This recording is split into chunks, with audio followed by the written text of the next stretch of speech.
Save the next generation. What is the first and foremost issue we need to address as soon as possible, otherwise it will be too late? The answer is mobile phone addiction.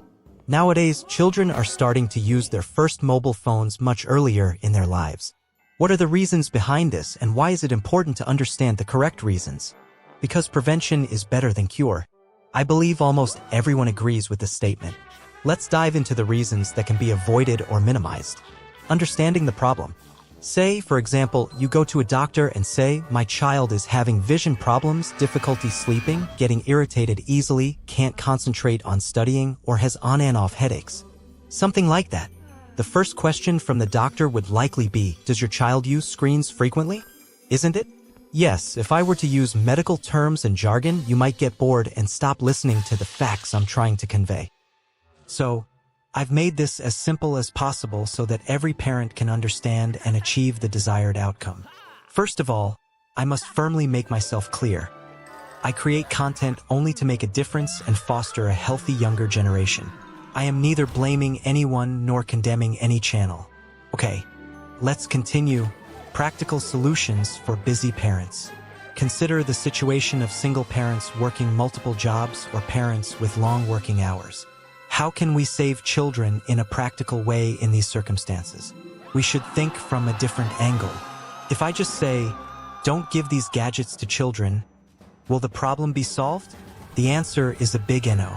Why? As I mentioned, the solution must be practical, not theoretical.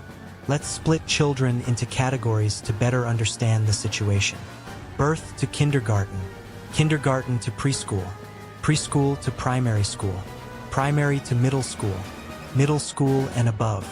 These are not official categories. I've made them to explain the situation.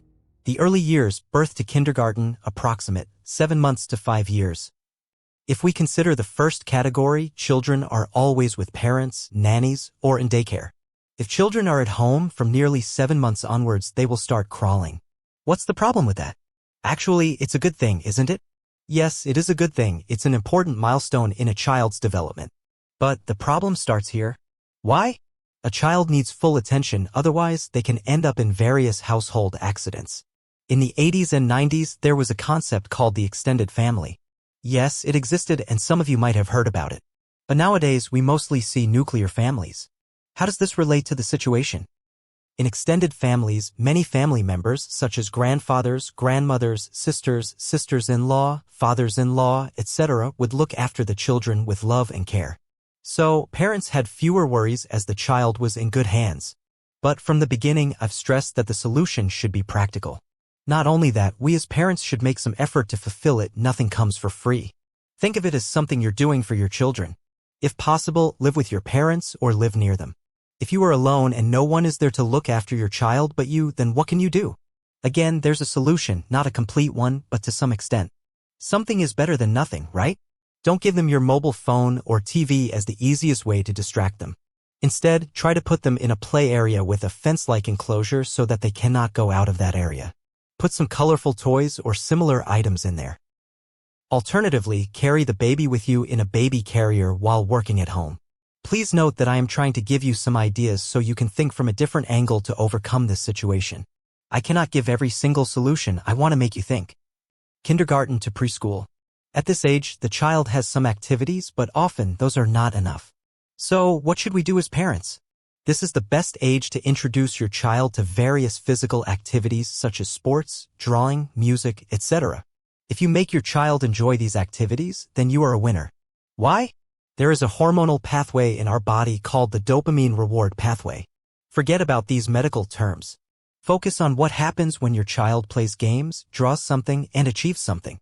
Then their brain will be stimulated and crave more. That's one of the reasons why if a person excels in one game or sport, they can easily adapt and master other games too. This is due to this hormonal mechanism and physical stamina. Primary school and beyond, the power of example. From here onwards, we as parents should put in major and more consistent efforts. What is that and why is it important?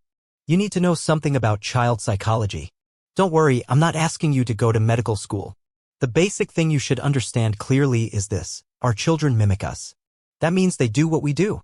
If we watch TV in the bedroom and then yell at them not to watch YouTube or something on their mobile, that would be the funniest thing in the world. If we set an example and follow it completely, then it will work. What I'm trying to tell you is that we should work with them as a team, not command them as a manager. This will help them become well-rounded individuals, mentally as well as physically. Trust me, it will work. Navigating mobile phones in later childhood. And lastly, don't completely take mobile phones away from them at these age groups. Why? Because other friends and schoolmates will definitely get mobile phones from their parents. I know you agree with me. So, if we strictly remove these gadgets from our children, they will start to resent us, and little by little, this will grow into a bigger problem. Therefore, we should handle it with care. Talk to them and explain the potential outcomes. Don't expect them to understand everything, but keep trying. You will achieve your target. I'd like to give a simple example. If I ask you to stop a river from flowing forward with simple measures, is it easy or hard? Definitely hard, right? You cannot stop the water flow. In the meantime, if I ask you to turn the pathway of the river or water flow, is it possible or not? Possible, right?